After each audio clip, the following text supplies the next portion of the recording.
नमस्कार, यहाँहरूले मेरो ब्याकग्राउन्ड देख्न सक्नुहुन्छ गणेश हिमाल। गणेश हिमाल चाहिँ गोर्खा जिल्ला र धादिङ जिल्लाको सिमानामा पर्छ। त्यहाँबाट अब लेफ्टतिर आउँदै गर्दाखेरि यो मेरो ब्याकग्राउन्डमा देख्न सक्नुहुन्छ चाइनामा अथवा चाहिँ तिब्बतमा रहेको हिमालहरू देख्न सक्नुहुन्छ। ब्याकग्राउन्डमा केरुङ बस्ती पनि अलिकति देखिन सकिन्छ। त्यो ब्याकग्राउन्डको केरुङ बस्ती आइसकेपछि त्योभन्दा नि लेफ्टतिर अझै हेर्नुभयो भने तपाईँले चाइनाको यो सबै हिमालहरू देखिसकेपछि फेरि फर्केर म गणेश हिमालतिर नै लाग्दैछु।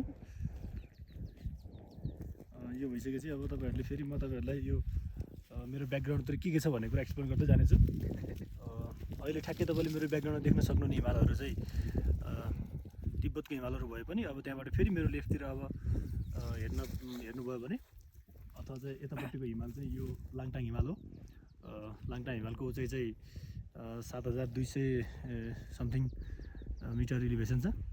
त्योभन्दा उता अब सनराइज देखिन्छ र त्यहाँबाट उतापट्टि गोसाइकुण्ड देख्न सकिन्छ।